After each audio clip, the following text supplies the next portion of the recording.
A passagem de hoje é Marcos 16, versículos 1 a 6. Vamos ler juntos.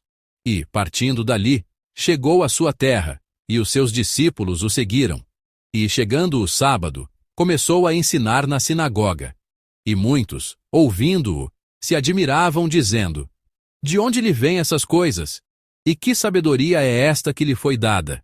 E como se fazem tais maravilhas por suas mãos? Não é este o carpinteiro, filho de Maria e irmão de Tiago, e de José, e de Judas, e de Simão? E não estão aqui conosco suas irmãs? E escandalizavam-se nele. E Jesus lhes dizia: Não há profeta sem honra, senão na sua terra, entre os seus parentes e na sua casa. E não podia fazer ali obras maravilhosas. Somente curou alguns poucos enfermos, impondo-lhes as mãos. E estava admirado da incredulidade deles. E percorreu as aldeias vizinhas, ensinando. Amém. Vou compartilhar a palavra sob o título: Não sejamos enganados pela familiaridade a ponto de perdermos o que é precioso. Vamos ler nosso título juntos? Começando. Não sejamos enganados pela familiaridade a ponto de perdermos o que é precioso. Amém. Recentemente passamos por um período sombrio chamado Corona. Esse pequeno vírus fez o mundo inteiro tremer de medo. No entanto, de forma bastante paradoxal, a humanidade também aprendeu lições valiosas por causa disso. Uma delas foi o valor do cotidiano. Ir para a escola e para o trabalho pela manhã, encontrar pessoas naturalmente para conversar e ter comunhão. Percebemos pela primeira vez, e de forma muito dolorosa, graças ao corona, que essas coisas comuns não eram nem um pouco garantidas. Dizem que uma criança que entrou na escola primária no ano em que a pandemia começou, disse à sua professora: Professora, dizem que antigamente as pessoas iam para a escola sem usar máscara. Para essa criança, como era obrigatório usar máscara na escola desde o primeiro dia, parecia estranho que antes as pessoas fossem para a escola sem máscara. Naquela época, foi também uma oportunidade de despertar para nós, cristãos. Talvez o sentimento mais forte tenha sido em relação ao culto. Assim como o povo de Judá que testemunhou a queda do Templo de Jerusalém há cerca de 2.500 anos, pensávamos que era óbvio que iríamos ao culto no domingo, mas percebemos que não era necessariamente assim. Foi uma espécie de choque. Acreditávamos que era óbvio que louvaríamos com o coro, que oraríamos com quem nos guiava na oração e que ouviríamos a pregação da palavra, mas sentimos dolorosamente naquela época que nenhuma dessas coisas era garantida e que poderíamos perdê-las se não as protegêssemos. Quando os cultos presenciais recomeçaram, ficamos emocionados e gratos só por poder estar aqui e adorar. Eu também, quando participei do meu primeiro culto no exterior, percebi profundamente o quão precioso é o lugar de adoração. Apenas por estar sentado ali, senti a presença de Deus, e foi um tempo de grande reflexão. Eu negligenciei tanto este culto tão precioso. Originalmente o culto era assim, e assim deveria ser. Hoje vamos examinar essa familiaridade. Primeiro, há algo que, inesperadamente, tem dificuldade de coexistir com a familiaridade. É a preciosidade. Assim como água e óleo não se misturam, muitas vezes, quando nos familiarizamos com algo, o que desaparece é a preciosidade.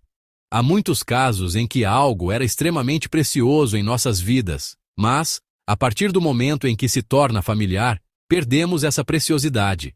Esta é uma história compartilhada em uma rede social estrangeira. Em uma casa de repouso, uma enfermeira encontrou um bilhete enquanto arrumava a roupa de cama. A enfermeira que encontrou o bilhete sentiu que não podia simplesmente jogá-lo fora. O bilhete foi escrito por um idoso pouco antes de sua morte e dizia: Eu não sabia que a comida que minha esposa fazia para mim todos os dias era tão preciosa. Naquela casa de repouso, aquele idoso deve ter sentido dolorosamente o quão preciosa era aquela comida comum do dia a dia. Todos nós precisamos guardar essas palavras em nosso coração. Se pensarmos em qual autor melhor explica a familiaridade e a preciosidade, Talvez seja Saint-Exupéry. Em O Pequeno Príncipe, há uma história assim. O Pequeno Príncipe vivia em seu planeta com uma única rosa.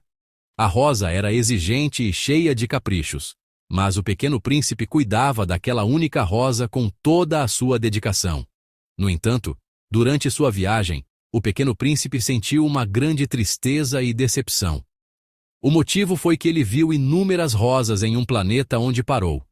E ele diz: "Eu me achava rico por possuir uma flor única no mundo, mas na verdade eu só tinha uma flor comum."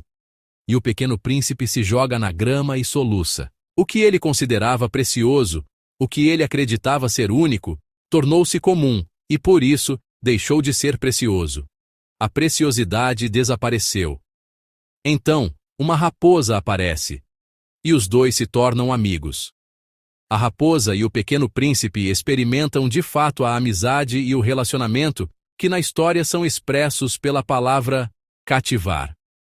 E quando chega a hora de se despedir da raposa e das rosas, que o entristeceram, ele se despede das flores assim: "Para um passante qualquer, minha rosa se pareceria com vocês, não é? Mas para mim, ela sozinha é mais importante que todas vocês juntas. Porque foi a flor que eu reguei, a flor que eu protegi com uma redoma de vidro. Porque foi a flor que eu protegi com um paravento. Porque foi a flor da qual eu tirei as lagartas, exceto por 2 ou 3, para que se tornassem borboletas. Porque foi a flor cujas queixas e ostentações eu ouvi, e às vezes, até mesmo seu silêncio eu esperei. Porque ela é a minha rosa." O Pequeno Príncipe viveu pensando que havia apenas uma rosa no mundo. Então, ele viu muitas outras rosas. Quando pensava que existia apenas uma, aquela única rosa era infinitamente preciosa, mas depois de ver as outras, ela não parecia mais tão preciosa. No entanto, enquanto se tornava amigo da raposa, como expresso na história, enquanto eles se cativavam, enquanto aprendia sobre relacionamentos, brincando com a raposa, seu pensamento mudou. Ele percebeu que o tempo que passaram juntos era precioso. Ele redescobriu a preciosidade que a banalidade e a familiaridade o haviam feito esquecer. Amados, nós também frequentemente perdemos o que é precioso por causa da familiaridade. A passagem de hoje é exatamente sobre isso. Jesus visitou sua cidade natal. Era um lugar familiar para Jesus, e as pessoas de lá também estavam familiarizadas com ele. Essa familiaridade, em si, não é algo ruim. Eles teriam se alegrado com o reencontro depois de muito tempo. Mas havia um problema. A questão é como essa familiaridade os fez tratar Jesus. Essa familiaridade os levou a tratá-lo com desprezo, impediu-os de valorizá-lo. A familiaridade os fez perder o que era precioso. Vamos ler juntos o versículo 2 da nossa passagem de hoje. Vamos ler juntos. E, chegando o sábado, começou a ensinar na sinagoga. E muitos, ouvindo-o, se admiravam, dizendo: "De onde lhe vêm essas coisas? E que sabedoria é esta que lhe foi dada? E como se fazem tais maravilhas por suas mãos?" Amém. Jesus agiu em sua cidade natal da mesma forma que em outras aldeias. No sábado, ele entrou na sinagoga e ali ensinou a palavra. Como registrado no versículo 2, no início as pessoas reagiram assim. Ao ouvir os ensinamentos de Jesus e ver seus muitos milagres, muitas pessoas ficaram maravilhadas. Elas disseram: "De onde lhe vêm essas coisas? E que sabedoria é esta que lhe foi dada? E como se fazem tais maravilhas por suas mãos?" As pessoas começaram a se perguntar de onde Jesus tinha obtido tudo aquilo, qual era a sabedoria que lhe fora dada e como tais maravilhas eram feitas por suas mãos. Elas perceberam claramente que o Jesus que conheciam de forma familiar era completamente diferente do Jesus que encontravam agora. Elas conheciam o Jesus da infância e provavelmente se lembravam dele vivendo na pobreza e com dificuldades. Aquele garotinho da vizinhança, Jesus, havia deixado a cidade e retornado, mas agora ele era completamente diferente. As palavras que ele ensinava na sinagoga transbordavam de sabedoria e poder, e as obras que realizava com as mãos manifestavam maravilhas. Muitas pessoas testemunharam e experimentaram isso, e ficaram maravilhadas.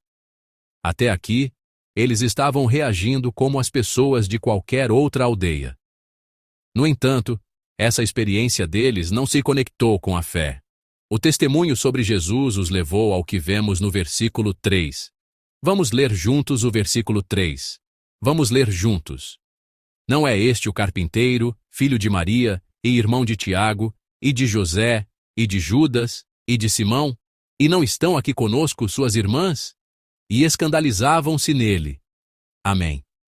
Eles ficaram maravilhados ao ver as palavras de sabedoria e as obras de poder de Jesus, mas foi só até aí. O final do versículo 3 registra que eles o rejeitaram. Essa experiência e testemunho levaram, na verdade, à rejeição. No versículo 6, está registrado que Jesus estava admirado da incredulidade deles.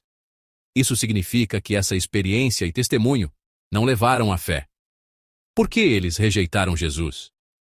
Mesmo tendo ouvido suas palavras de sabedoria e experimentado suas obras de poder miraculoso, por que não conseguiram recebê-lo? Por que tiveram que rejeitá-lo? A razão foi a familiaridade deles. Eles se apegaram apenas ao Jesus familiar que conheciam. Por isso dizem, não é este o carpinteiro, filho de Maria? E perguntam, não é este o irmão de Tiago, e de José, e de Judas, e de Simão? Por fim, eles retrucam. E não estão aqui conosco suas irmãs? Embora ele pareça especial, embora pareça ter sabedoria e suas obras de poder sejam surpreendentes, eles concluem, este é apenas o homem que conhecemos bem, apenas um conterrâneo nosso. Eles traçam uma linha e batem o martelo. Como é alguém que conhecemos bem, alguém que nos é familiar, ele não é especial, não precisamos valorizá-lo. Este é o momento em que se é enganado pela familiaridade. Este é o momento em que a familiaridade vence a preciosidade. Além disso, por trás dessas palavras, esconde-se um sentimento de desprezo, rebaixamento e menosprezo. A expressão mais representativa é filho de Maria e carpinteiro. Essa expressão significa eu conheço essa família, essa profissão, eu sei de tudo. Mas, entre essas palavras de desprezo, há uma expressão incomum. É a expressão filho de Maria. A sociedade antiga daquela época, como bem sabemos, era fortemente patrilinear e patriarcal. O nome que deveria aparecer aqui, naturalmente, é o do pai, José. Conhecemos muitos exemplos assim na Bíblia. Simão, Bar-Jonas, filho de Jonas, Bartimeu, filho de Timeu, Davi, filho de Jessé, e Tiago e João, filhos de Zebedeu. Normalmente, seria assim que se chamaria alguém. O nome do pai deveria aparecer.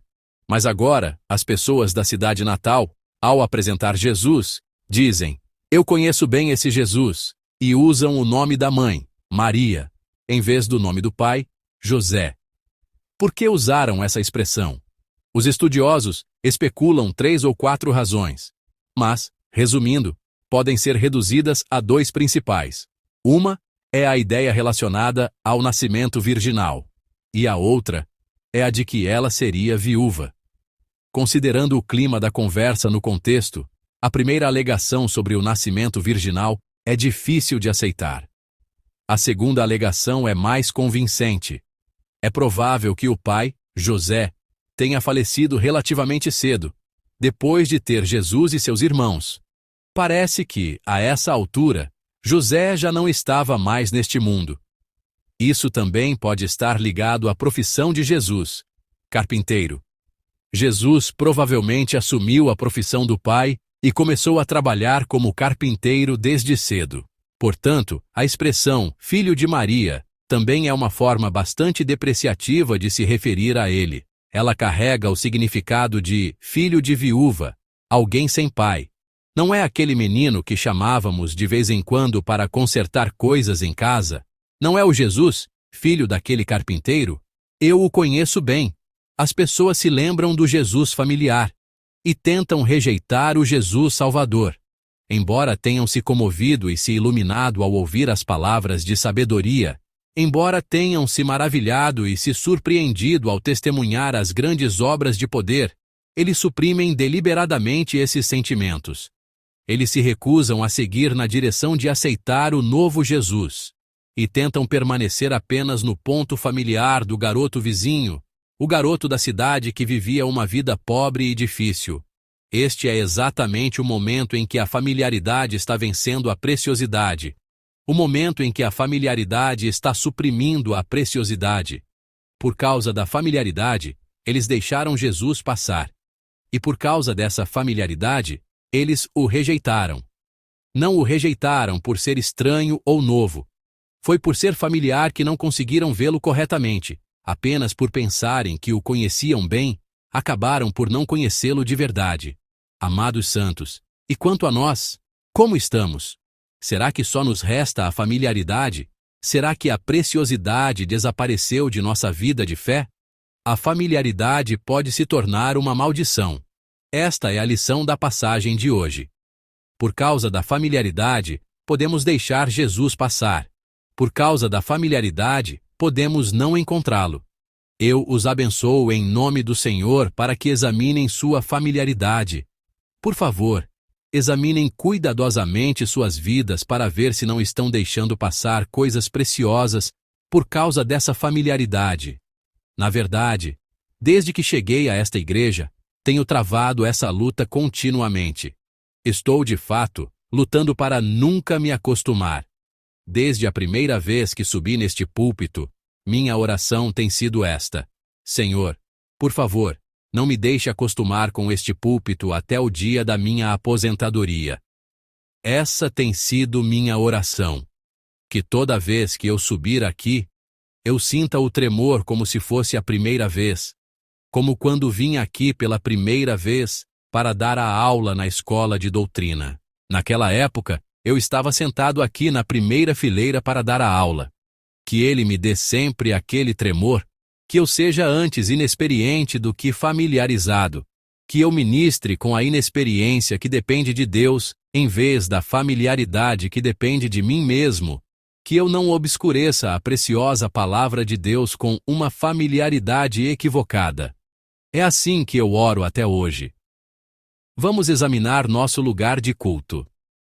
A partir de certo momento, este culto não se tornou familiar demais? A vida na igreja em si não se tornou excessivamente familiar? Não nos tornamos especialistas na vida da igreja, sabendo tudo sobre ela, mas em algum momento, a emoção e o tremor desapareceram deste culto? Há algo realmente precioso nisso? Não perdemos o que é realmente precioso? Nosso Deus está presente aqui. Mas será que não estamos sentados sem sentir nenhuma comoção? Estamos diante da presença de nosso Deus aqui. Mas será que não estamos simplesmente parados, sem nenhum tremor? Eu os abençoo em nome do Senhor, para que recuperem a comoção e o tremor em cada culto. Agora, vamos examinar nossos pequenos grupos e ministérios, aos quais nos acostumamos. Como estamos nos pequenos grupos e nos ministérios da igreja? Não estamos em cada reunião com a atitude de quem já sabe tudo, mais dispostos a ensinar do que a ouvir? As pessoas na cidade natal de Jesus na passagem de hoje eram exatamente assim. Eu conheço Jesus, eu conheço o filho de Maria, aquele menino era carpinteiro. Cheios de coisas inúteis que não precisavam saber, enquanto as coisas preciosas que realmente precisavam saber estavam vazias. Não estamos apenas tentando nos gabar e ensinar. Eu os abençoo em nome do Senhor para que também se afastem dessa familiaridade. Por fim, vamos refletir sobre o esforço de nossas famílias e de nossos cooperadores. Há muitas pessoas preciosas que servem nos bastidores para que este culto aconteça. Muitos voluntários que servem em lugares invisíveis dentro e fora da igreja, nos lugares mais frios e mais quentes, apesar das ondas de frio e de calor. Nossos professores que servem à próxima geração.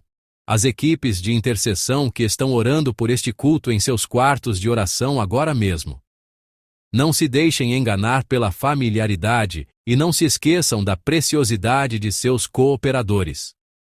Vamos também refletir sobre o esforço dos líderes de pequenos grupos que servem e se responsabilizam pela comunidade. Quantos eventos familiares eles atendem em um ano? Para consolar ou para parabenizar, eles viajam longas distâncias com alegria para estar juntos. Quando entram em contato com os membros do grupo, nem sempre recebem reações calorosas, às vezes até se machucam, mas, mesmo assim, consideram isso uma missão e cuidam dos membros do grupo pensando em Nosso Senhor. Não se deixem enganar pela familiaridade e não percam a preciosidade do esforço e da dedicação de nossos líderes de grupo. Nesta semana que se inicia, em nosso culto, em nossa equipe de ministério e em nossos pequenos grupos, será que não vivemos perdendo a preciosidade por estarmos familiarizados demais?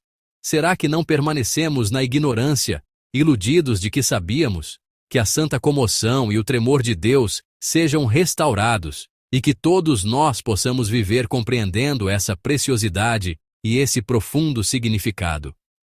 Eu os abençoo em nome do Senhor. Vamos meditar na palavra que recebemos e cantar juntos o louvor Graça. Tudo o que desfrutei, todo o tempo que passou, cada momento que caminhei, não era garantido, era graça. O sol da manhã e o pôr do sol da tarde, o perfume das flores na primavera e os frutos do outono. Cada momento das estações que mudam. Não era garantido, era graça. Tudo é graça, graça, graça, graça infinita. Percebi que nada em minha vida era garantido. Tudo era graça. Graça, vamos orar juntos. Vamos refletir se, em algum momento, o culto se tornou familiar demais para nós. Vamos examinar nossa fé para ver se perdemos algo ao nos acostumarmos. Que não caiamos no comodismo, mas que restauremos o anseio e o desejo. Vamos ter um tempo de oração fervorosa agora. Vamos orar. Deus de amor, obrigado. Jesus foi rejeitado em sua cidade natal. Por causa da familiaridade e da presunção de conhecimento, eles não receberam Jesus e o deixaram simplesmente passar. Queremos examinar também nossa fé e nosso culto.